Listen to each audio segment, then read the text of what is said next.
Welcome to another Indie Dev Showcase, highlighting the many indie games we play here on the channel. If you'd like to submit a game for a future video, please reach out. But otherwise, let's begin.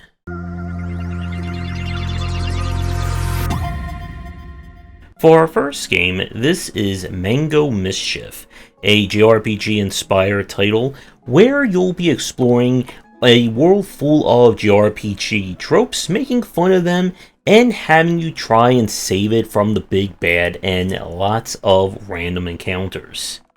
So the main thing about this one is that it starts out a bit on the linear side, as you have to explore the same area with the team trying to come together, but the game does boast that it becomes more open-ended as you get further in. Now, with that said, the main issue for me is that I felt that I'm still just not a huge fan of random encounter style JRPGs. The game reminds me of another one that we checked out in 2023. I think this was like earlier in the year. That was another attempt at being a satire of the genre. So while this game may not work for me, if you are looking for a humorous JRPG and one that you can enjoy the tropes as well as make fun of them, then I would at least give this one a check. We now turn to 20 Minutes Till Dawn. And definitely note that the footage you're seeing is taken from early 2022 and most likely does not represent the current version of the game, at least in terms of content that's in it. So, for those of you watching this right now, we are officially entering the season of VS likes in terms of my backlog of footage, and there's going to be plenty more of these in the coming episodes. But in terms of the vast scheme of VS likes, 20 Minutes Till Dawn was kind of like the second or maybe the third one of the chain to blow up. So this one involves you surviving, well, as the name implies, 20 minutes till dawn, or 10 minutes if you're playing the quicker mode, against waves and waves of Lovecraftian horrors. Each character comes with different passives and bonuses, and you choose a starting weapon with more of both unlocked as you play. Now, the main thing that kind of set 20 minutes apart from the other VS likes is the fact that you have to manually aim. I believe they may have actually added in all aim modes since we play this one on stream, but of the ones that we've played, this is probably the most action intensive, at least on the player side of the VS likes.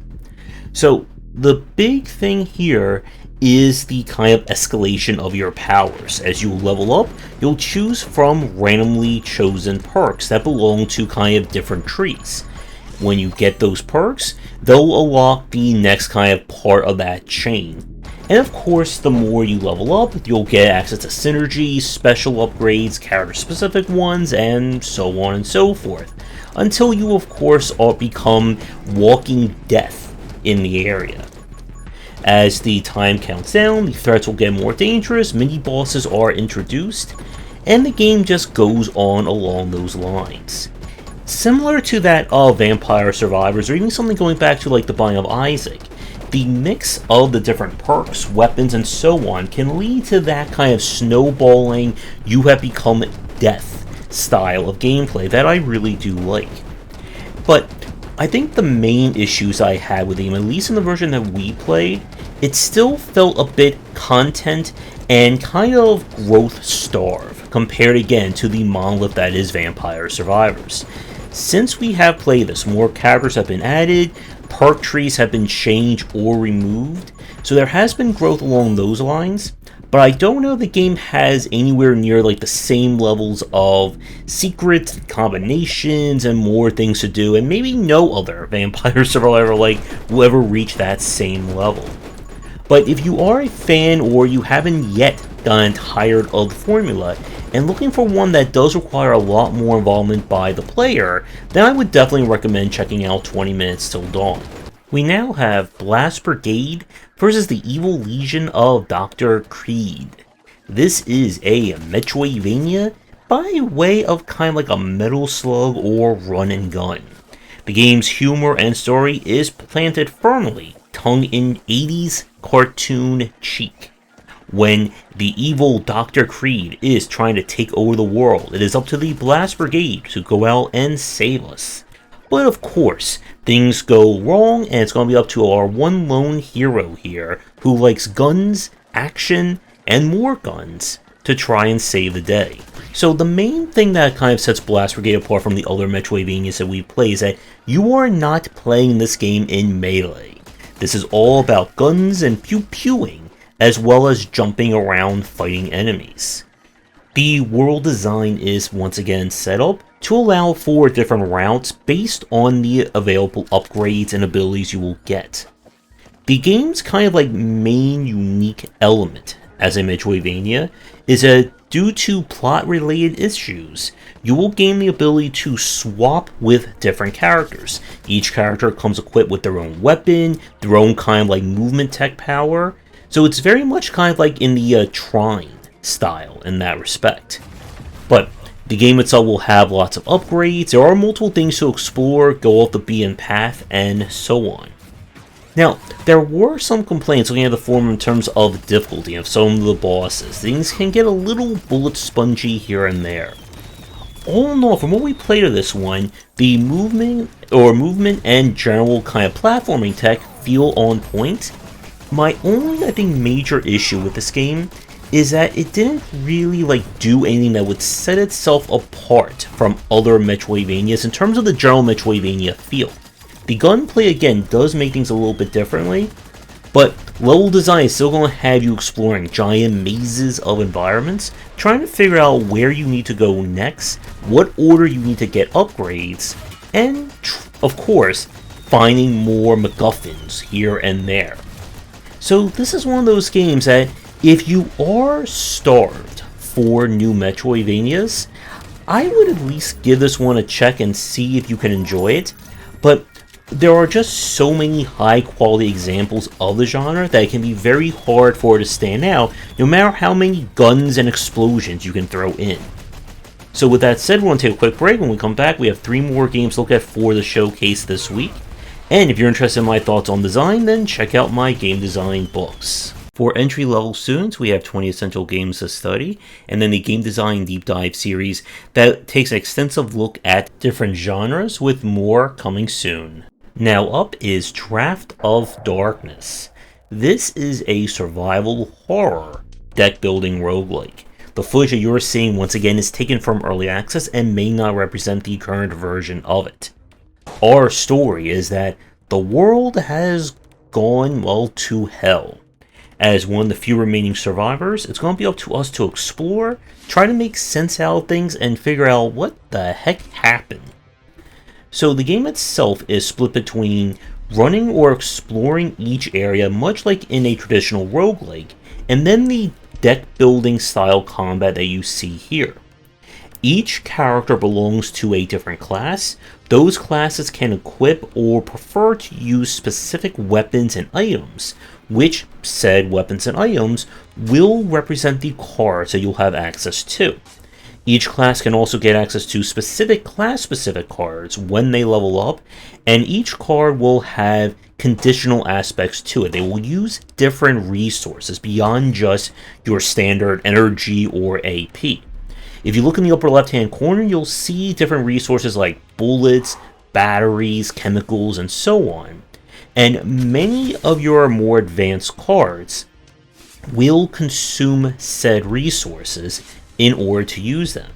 If you don't have those resources, you can activate kind of like the quote-unquote weaker version of the card in order to just use something for that turn.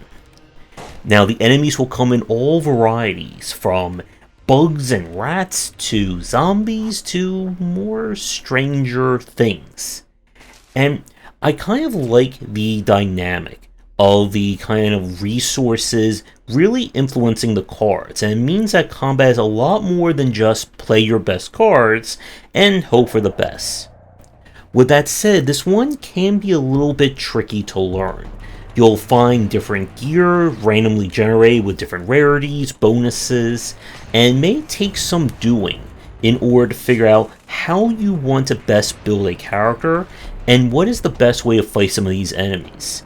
Enemies can gain all manner of buffs, they can inflict debuffs on you, and this is one of those games where it can become, or you can get into that situation where the wrong fight can just utterly wreck you. Since we've played this, I know the developer has added in new areas, there have been balancing done to it, and I would say if you're a fan of deck building roguelikes and looking for one that is a bit more on the mature and advanced side, I would recommend checking out Draft of Darkness. If you remember at the start of this video, I mentioned how I played another JRPG inspired game that was also a satire of the genre. Well, apparently it was going to be featured in this very same video. This is Video Game Fables. Our story this time is that the princess in a fantasy RPG game decides one day that she's tired of going through the routine and breaks kind of the scripting, almost reboot style. And unfortunately, it causes the game to break down, and now it's up to her and some random people that she doesn't really care about in order to figure out what is going on and to save what's left of her video game and world. So this one, once again, is going for heavy satire of JRPG and RPG conventions, while still kind of operating within the same paradigms of it.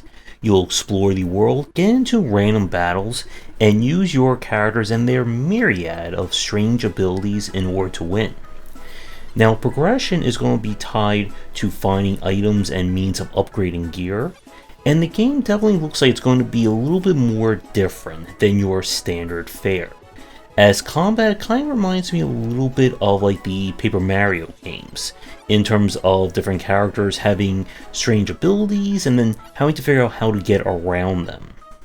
The main thing that kind of hurt this game for me was that while it's still trying to buck the trend of JRPG design, the beginning is very slow, and if you're expecting to kind of jump right into the unique gameplay, you're not going to find that here.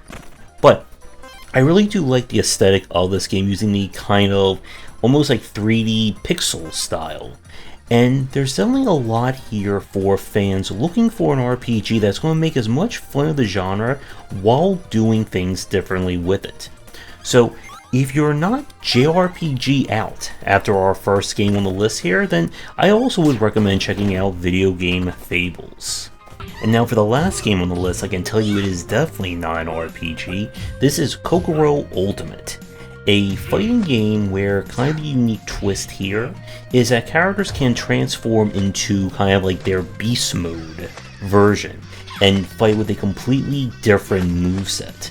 The game features story mode as well as arcade, and as someone who is most certainly not a fighting game fan or any good at it, I was actually getting into this one. The systems here are pretty involved between the characters' different moves, tech options, and transformations, but it's laid out pretty neatly and easy to understand for new players. And yes, my character who looks like a superhero just shot a fox lady right there. But if you are someone who knows and understands fighting games, then you will definitely get a lot more out of this one. The game features again a full story with fully animated cutscenes. If you're expecting the same level of depth and pathos out of like the MK11 story or the wide open nature of Street Fighter 6, well, this is definitely not going to be that involved of a story. But if you are a fighting game fan looking for something that is definitely off the beaten track in terms of a fighting game, I would definitely recommend this one. And if you are someone who's also not the best at fighting games, looking for a smaller one to kind of test and train your skills on, I would also recommend this one as well, which is a very strange thing here about me recommending a fighting game on these videos. But that is going to do it for this week's showcase. Once again, you'll find links to all the games down below. Let me tell you your game for a future stream and video, please reach out. Do all the YouTubing stuff people tell you to do, check out our Discord and Patreon, and come back for daily discussions on game design here, and on game wisdom, where you some of the art and science of games.